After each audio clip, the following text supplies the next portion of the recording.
Está no ar a gravação, então. Esse boa noite, boa tarde ou bom dia vai para Carol Rodrigues. Espero que nesse momento, Carol, que tu está vendo esse vídeo, que tu já tenha melhorado da tua otite, tá? Inclusive, assim, ó, alunos que assistem o vídeo depois, eu mando uma palavra-chave. A palavra-chave vai ser tran, tran, tran. Aí o aluno assim demonstra para o professor falando a palavra-chave na aula seguinte que ele é um aluno compenetrado, que ele vai, assiste os vídeos, interage, aquela coisa toda. Tran, tran, tran. Depois é uma bobagem, mas depois eu explico. Na aula que vem eu explico. Tran, tran, tran.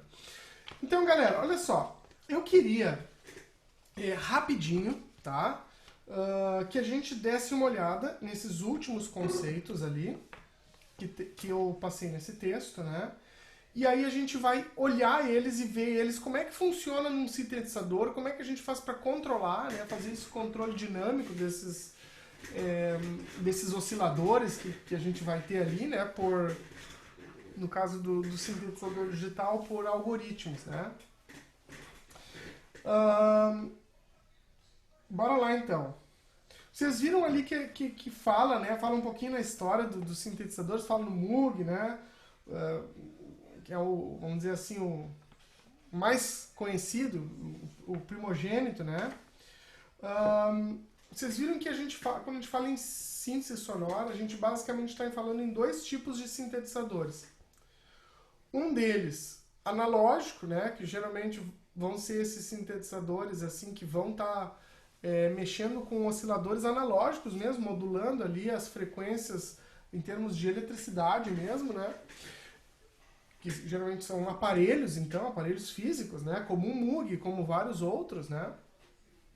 E hoje em dia nós, claro, já estamos na era dos sintetizadores digitais, onde todo esse processo que era feito ali mesmo, criando aquelas variações nas oscilações, nos envelopes ali, de forma manual, agora é tudo feito através de algoritmo.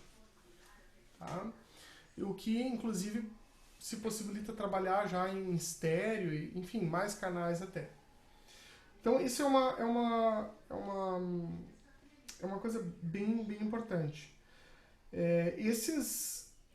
Esses sintetizadores analógicos, né, vocês viram ali um dos termos é o VCO, o Voltage Controlled Oscillators, né? São osciladores que controlam voltagem, né? Então isso no modo analógico, né? É legal a gente conhecer um pouquinho, porque aqui geralmente a gente tende a pensar que a tecnologia gera coisas novas, né? Tipo assim, e gera de fato, mas nesse caso os sintetizadores analógicos procuram fazer aquilo, os digitais, perdão, procuram fazer aquilo que os analógicos já faziam, né? Sem a necessidade de daqueles monstrengos, né? Como o Moog e outros, né? Também nesse textinho que eu passei para vocês, tinha ali a questão das formas de onda principais, né? A senoidal, a onda quadrada, square wave, né? A onda dente de serra, né? Que é a sawtooth, vocês vão ver nos equipamentos em inglês, saw, S-A-W, tooth, de dente, né? E aí aquelas ondas pulso ali, ondas retangulares, né? E a onda triangular também. Bem legal notar que esses tipos de onda, né, dependendo do tipo de onda, ela vai gerar algumas características específicas no som, né? Como vocês já haviam visto antes, aquela onda que é a senoidal, né, ela representa um som, sem harmônicos, né, um som puro. A quadrada, ela tem apenas harmônicos ímpares, olha que legal. Imaginem a série harmônica. Lembram que a gente tinha Dó, depois um Dó, o Sol, outro Dó, o Mi, por aí vai? Agora imaginem um som cujos harmônicos que fossem projetados fossem somente os ímpares. Esse é o resultado da onda quadrada. Isso vai gerar uma questão tímbrica muito específica, né? E aí a gente viu ali que essa onda pulse, que eles chamam, né, que é essa onda retangular, ela é uma onda que é ligeiramente diferente da quadrada, mas basicamente ela vai determinar um pouco a questão da profundidade do som. Isso não está no texto, mas depois a gente vai poder experimentar lá no sintetizador, né? Opa, tô apertando aqui sem querer. A onda triangular também, né, é constituída apenas por harmônicos ímpares, aí numa proporção diferente. Eu não conheço a engenharia física disso, né, mas a gente pode depois perceber na prática, né. E a onda dente de serra, então, ela tem tanto harmônicos pares como harmônicos ímpares. Ou seja, a dente de serra é a única que gera um som harmônico, né, um som como tem os nossos instrumentos musicais, com os harmônicos completos, né, com os múltiplos da frequência da fundamental.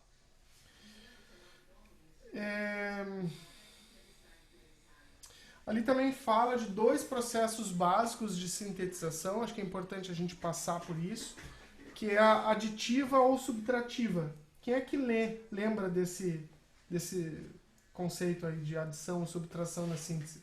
Quem quer se aventurar?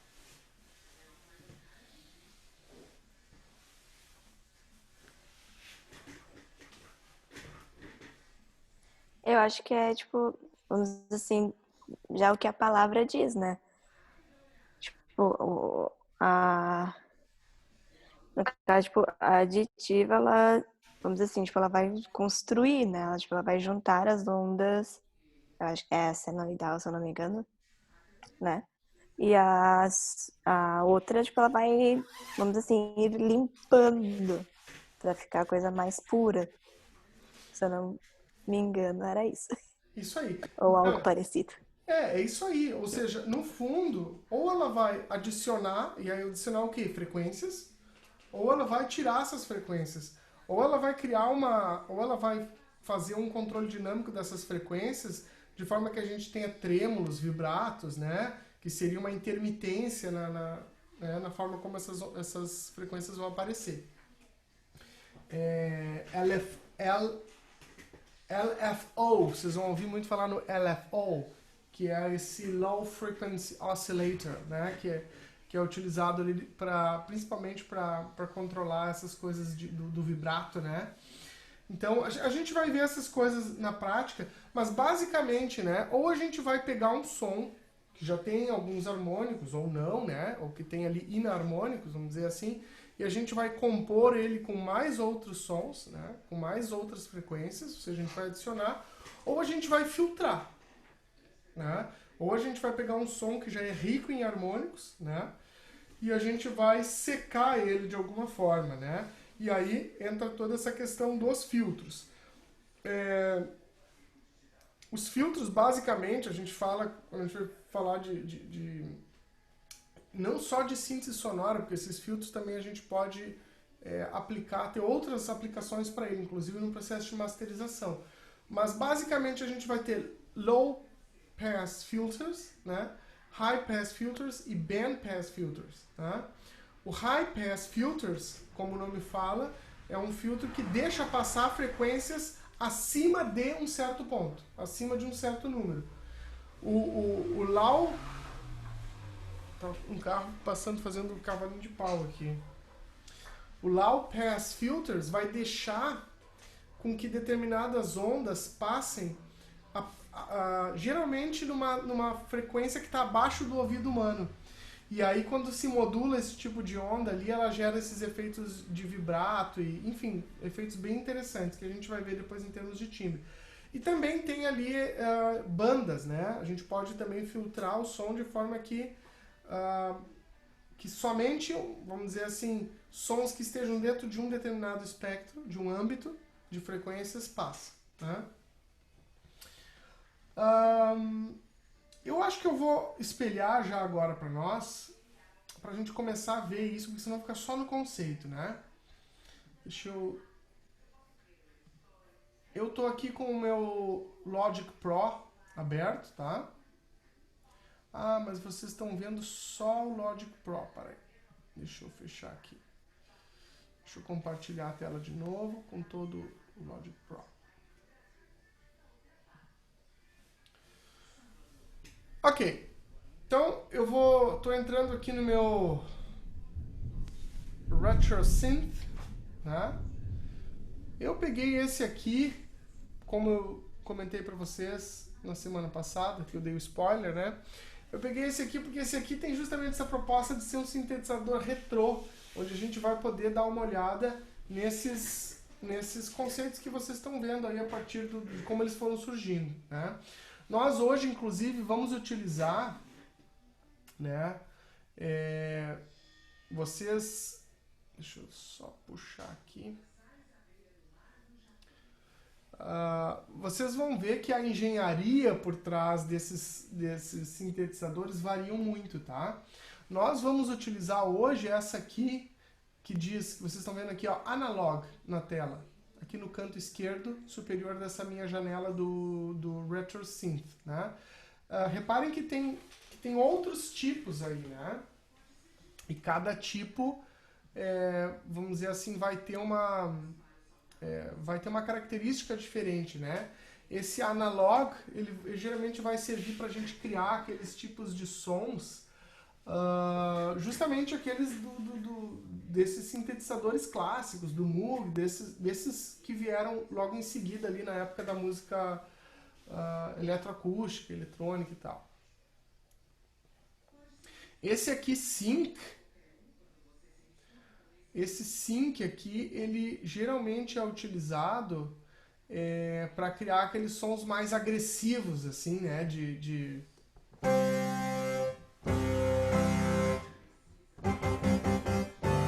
Reparem, analog.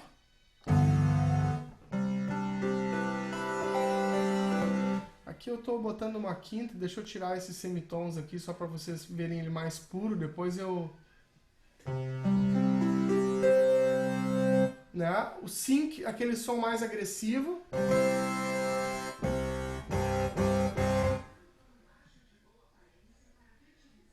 Esse table aqui também o pessoal chama de wavetable, né? Esse wavetable, né? Ele geralmente vai estar sendo utilizado mais para a gente criar aquele tipo de som mais limpo, né? Reparem que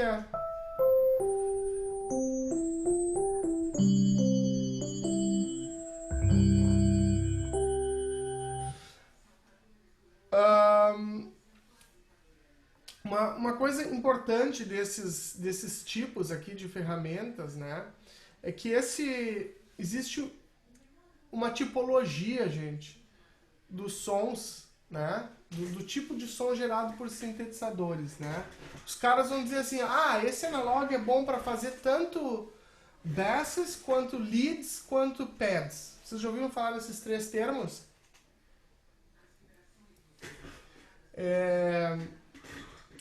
Eu vou botar um exemplo. Vamos ouvir um exemplo aqui. Eu até selecionei um vídeo de um cara que faz propaganda para um teclado Korg. Deixa eu toca Super Mario depois com um sintetizador desse?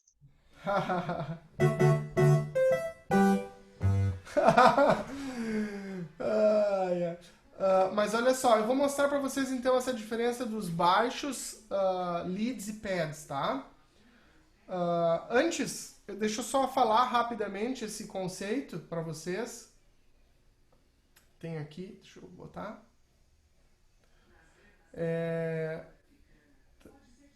Então, basicamente esses basses, né, são sons sintetizados assim que se prestam melhor, tá, pra gente emular baixo, né? Aqueles baixos com aquelas pegadas meio slap assim, ou mesmo com um release mais lento, né? A gente chama esse tipo de som sintetizado que se presta para execução, principalmente dessas notas do registro grave, né? A gente chama de basses, né? Os leads, então, já são sons também com ataque rápido, geralmente como os basses, mas os leads geralmente é para solar, né? Para fazer aquelas coisas, aqueles solinhos rápidos e tal, né? Geralmente tem um ataque rápido. Depois a gente vai ver direitinho quando a gente trabalhar ali o envelope dinâmico, né, das amplitudes. E os pads geralmente fazem analogia. Deixa eu ver se eu tenho aqui dos pads também. Geralmente pad seria som acolchoado, cheio, né? Mas ele geralmente vai fazer analogia ao som da orquestra, dos strings, né? Que a gente tem nos teclados, tá? Eu vou compartilhar esse exemplo com vocês aqui. Deixa eu ver onde ele tá. Tá aqui. Ele vai começar tocando com o exemplo de bass, né? Depois, se não me engano, ele faz um lead. E depois ele faz... Não, primeiro é lead, depois bass e depois pad. Tá na sequência lá.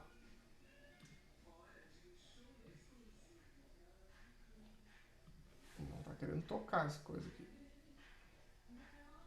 Deixa eu recarregar a página aqui que ele tá meio bugado.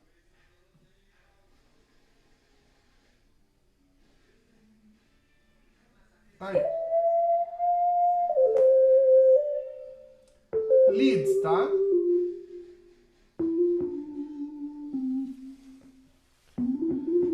Esse lead aí, ele tá fazendo ele com um oscilador de forma de onda de sino. Reparem que é realmente para solos, né? O ataque da nota é muito rápido, ou seja, ele toca e ela responde. Olha aí o baixo, né? Claro que aqui ele conseguiu sintetizar um som que se presta tanto para solo quanto para baixo. Reparem que a mão esquerda dele está fazendo esses basses, né?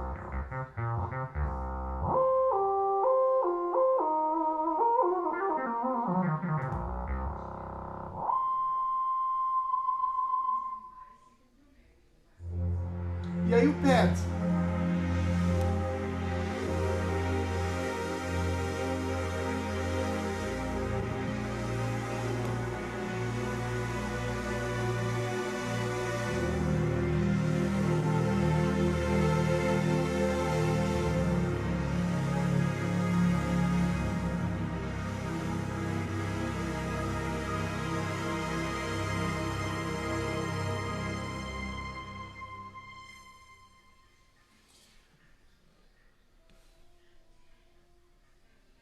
Isso aí.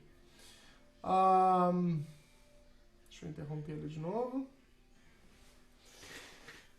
Geralmente, quando a gente pega um teclado ou um sintetizador, a gente vai ver às vezes ali pads, né? Quando tu clica nos pads, ali ele estava fazendo propaganda desses timbres sintetizados que já vem naquele teclado um Korg ali, Juno, né?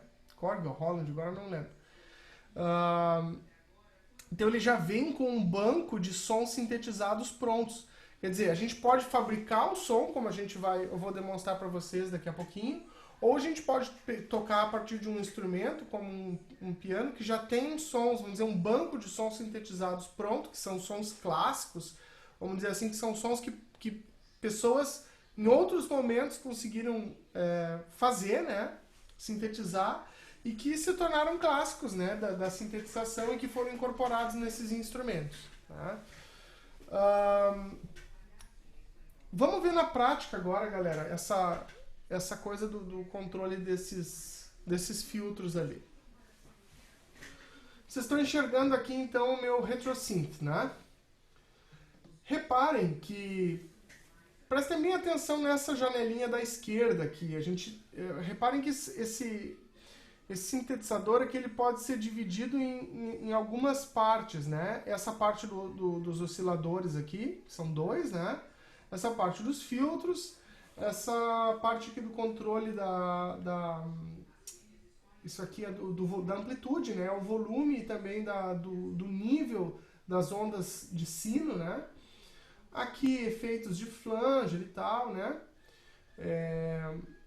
Aqui a questão de portamento. Aqui a questão da LFO, né, o controle da Low Frequency Oscillator, né, por ondas, um envelope de filtros e um envelope de amplitude. Reparem, neste caso aqui, vocês viram ali nesse texto que tinha os tipos de onda e que cada tipo de onda, então, vai gerar um tipo de som diferente, né? Reparem que aqui a senoide não tem. Por que não tem senoide? Porque o sintetizador não está interessado em som puro, de uma frequência pura. Ele está interessado justamente em criar sons a partir de uma variedade tímbrica, que é lidando com frequências várias, né? Então, primeira coisa aqui, né, no caso desse equipamento analógico aqui, né, desse simulador analógico, é que eu posso usar apenas um dos osciladores aqui. Se eu puxar essa alavanca para cima, né, é muito comum, tá, que os sintetizadores tenham 2 osciladores distintos que vocês podem combinar. Nesse caso aqui, se eu puxar todo para o oscilador 1, só vai funcionar essa forma de onda aqui, esse shape, né? Shape é de forma, né? Se eu puxar para baixo aqui, vai funcionar só esse aqui. Se eu deixar mais ou menos aqui no meio, ele vai fazer uma mixagem dos 2 shapes, né? Reparem, eu vou botar aqui tudo pro 1, pra gente mexer no som e vocês irem observando. Aqui eu tô com a dente de serra. Né? Tô botando aqui notas simples, né? Reparem que quando eu mudar para baixo, esse aqui, que tem aqui embaixo, esse tipo de onda aqui, é aquele tipo de onda de ruído que vocês viram que é o ruído seria uma explosão de frequências próximas que não tem, que numa determinada banda que não obedece a um múltiplo, nem de fração, nem de número inteiro. Aí, se eu puxo para cá, olha o que vai ficar o som.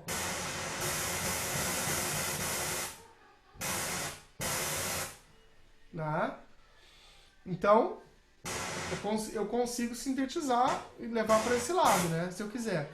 O dente de serra é o que estava por padrão, né? E se eu passo para a onda quadrada, eu posso ir mexendo nela aqui. E aqui, na medida que eu vou mexendo da quadrada para essa onda pulse, né? Na verdade, o que eu vou trabalhando é com uma coisa que eles chamam de profundidade e pós-profundidade, que é uma questão ali do jogo, de como que esse oscilador vai se comportar do ponto de vista estéreo. Né? Tem um conceito, depois que a gente vai aprender, que chama de stereo spread, que é como que a gente controla esse som, até no processo de masterização, né? De forma que dê uma sensação de profundidade. É isso que a gente consegue com esse stereo spread, né? Então, mas antes de eu falar nesse stereo spread, para a gente não fazer muitas digressões, né? Quero testar com vocês essas questões aqui, né? Então, reparem que nesses osciladores eu posso fazer alguns controles. Eu vou deixar agora aqui um mediano do oscilador 1 com o 2, tá? Tá? Essas configurações que eu faço aqui, né? Eu ainda não estou falando desses botões, eu vou precisar explicar esses filtros aqui de baixo antes de vocês entenderem, mas isso que eu estou definindo aqui no oscilador, ele ainda vai ser casado, ou vamos dizer assim, sintetizado novamente através desses filtros. E aquilo que a gente falou lá de que filtro, na verdade, o que é um filtro? Filtro é uma coisa que deixa passar algo e não deixa passar outra coisa. Deixa passar só algumas coisas e não outras, né? Aqui, basicamente, estão os 3 tipos de filtros que nós falamos, né? LP seria o de Low Pass, né? Low Pass Filter. Ou seja, ele vai deixar que frequências a partir de um certo ponto de corte que eu vou definir, tá? Que frequências abaixo desse ponto de corte passem com uma determinada amplitude. Por isso que vocês vão ver ali os decibéis diferentes, né? 12 dB, 18 dB, 24 dB, né?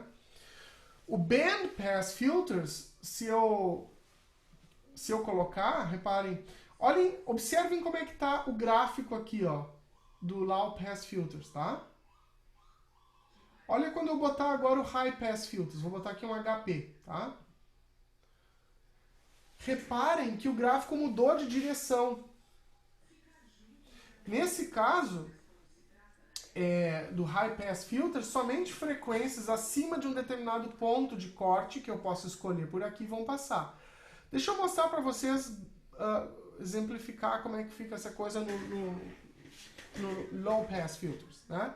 Vamos dizer que eu estou tocando um Dó. Reparem que eu posso mexer no ponto de corte, ou seja, um ponto, um nível de frequência, né, de altura do som, em termos de grave e agudo, a partir do qual ele vai cortar, ele vai filtrar. Então reparem. Se eu ir baixando aqui, ele vai cada vez filtrar mais e deixar cada vez sons mais graves só passarem. Né? Ó.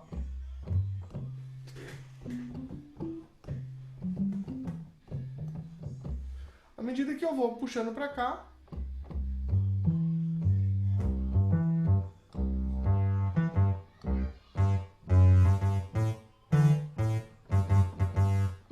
aqui eu estou deixando passar tudo. Então, na verdade, se eu coloco assim, até o máximo aqui, eu praticamente tiro o ponto de corte, né?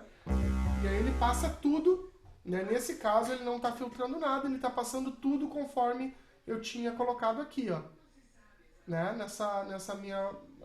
Nesse meu quadradinho, nesse retângulo do oscilador. Se eu não cortar nada, ele vai passar tudo. Né? Então, reparem que o filtro é um controle das frequências, né? Pós-oscilador. Né? Além ainda da questão da frequência, do corte das frequências, eu posso trabalhar com a ressonância. Então, reparem, vamos dizer que eu tenha... Eu posso aumentar a ressonância e aí vai ficar isso aqui, ó. Olha a diferença.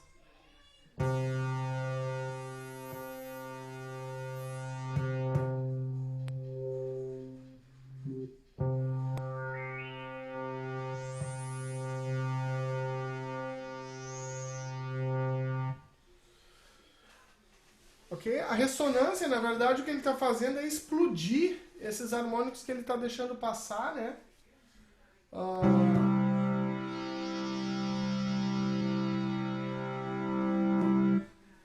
Ok? Bom, além desse tipo de controle, gente, aqui, deixa eu só mostrar o contrário aqui para vocês. Eu vou botar agora um High Pass Filter aqui, tá?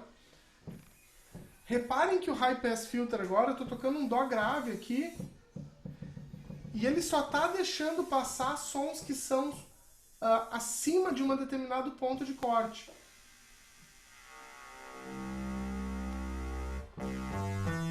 Eu só tenho frequências agudas aqui, né? E à medida que eu boto o ponto de corte mais para longe, ele só vai deixando frequências mais agudas até que praticamente nada passa. Aqui nada passa, não tem som porque eu cortei tudo, né? Ô, Sor, o Juliano pediu pra aceitar ele de novo, que ele caiu. Ah, tá. Certo. Obrigado, Duda. E esse filtro aqui, né, esse filtro aqui de high pass, eu também posso trabalhar com modulando a ressonância. Olha que interessante quando eu coloco aqui esse band pass.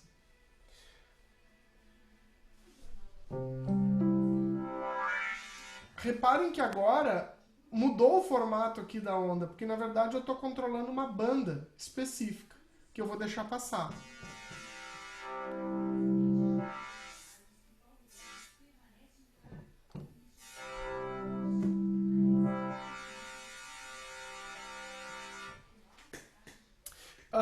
Mais alguns controles que podem ser interessantes aqui para a gente observar, tá? Ainda nessa primeira parte, que daqui a pouco ele já vai estar encerrando, também falta 6 minutos. Reparem como eu disse para vocês, que aqui eu tenho dois osciladores, ou seja, o que são dois osciladores? É como se eu tivesse dois Moog fazendo ali o trabalho, e juntando e mixando isso automaticamente. Eu posso colocar uma diferença, por exemplo, de uma quinta, dá um efeito bem legal. Eu posso botar 7 semitons aqui, ó, e eu vou girar uma distância de uma quinta entre um oscilador e outro. Perdão. Então, reparem, Deixa eu botar 0 aqui só para vocês verem, tá? 0. Tô tocando uma nota Dó simples, ó. Deixa eu só tirar esse band pass aqui. Tô tocando uma nota Dó. Agora, quando eu boto, eu tô criando agora uma diferença de alguns semitons, tá? Entre os dois osciladores. Olha como é que vai ficar. Vou tocar só um Dó. E vocês estão ouvindo a quinta. Quando eu começo a tocar acordes com isso, por exemplo, eu vou tocar um acorde de Dó maior. Fica muito doido. Por quê? Porque Dó e a sua quinta vai ter a nota Sol, Sol e a sua quinta vai ser o Ré, vai soar a nona, e o Mi e a sua quinta vai ser o Si. Então é muito interessante que quando eu boto a quinta, ele vai gerar acordes de sétima maior e nona, mesmo quando eu faço um acorde simples. Estou tocando Dó, Mi, Sol. Então é uma questão interessante. Eu ainda posso, se eu quiser, em vez de mudar a cada semitom, né, esses dois osciladores, eu posso também mudar, dividir em 100 partes um semitom. E eu posso descalibrar um pouquinho eles. Né? Então eu vou descalibrar um pouquinho para dar uma leve desafinadinha.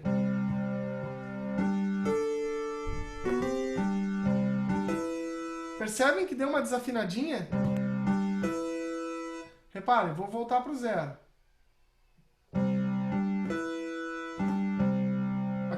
Teoricamente está afinado, né? À medida que eu faço aqui, eu desafino, ó. Posso desafinar para mais ou para menos, né?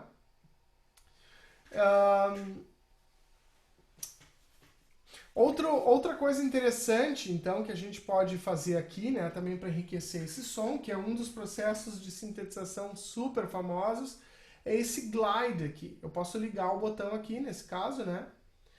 A interface, gente, desse tipo de sintetizador pode mudar muito, tá? Essa é a interface desse meu plugin aqui, tá? Mas vocês entendendo o que serve cada coisa, vocês vão pegar, independente da interface, vocês vão conseguir se virar bem. Aqui, por exemplo, não tem alguns tipos de controle dinâmico. Ele é um retrô, né? Por exemplo, existem controladores MIDI hoje em dia que tem um recurso chamado Aftertouch. Vocês sabem o que é Aftertouch? Aftertouch é uma tecnologia que alguns teclados têm, alguns controladores MIDI, né? São geralmente teclados menorzinhos do que um piano, assim. Às vezes é 1/8, são pequenos, né?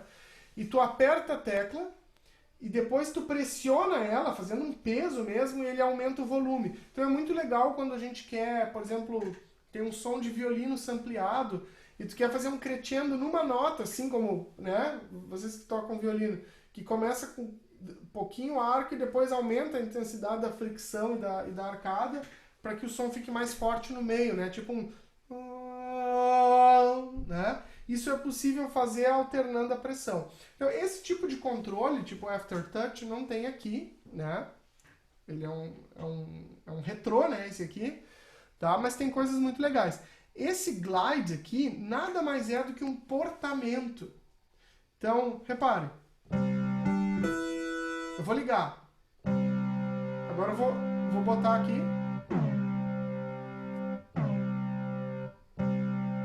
Eu vou aumentar o tempo do portamento. Eu posso controlar em quantos milissegundos ele vai atingir a nota que eu quero. Se eu deixar em 0, mesmo que ele esteja ligado, ele não vai fazer. Ó. Porque ele vai atingir em 0 segundos a frequência que ele quer. Mas à medida que eu vou botando para cá, ele vai demorar um pouco mais até chegar na frequência final. Pode demorar ainda mais. E ao extremo pode demorar até 5 segundos, ou 5.000 milissegundos.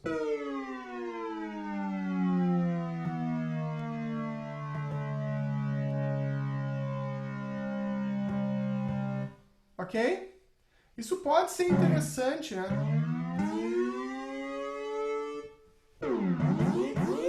Aqui tá com um ataque muito longo, depois eu não quero mexer muito no ataque ainda, mas... Quando a gente usar o controle dinâmico ali do envelope de amplitude, que eu não cheguei ainda, vocês vão ver que isso fica mais interessante ainda.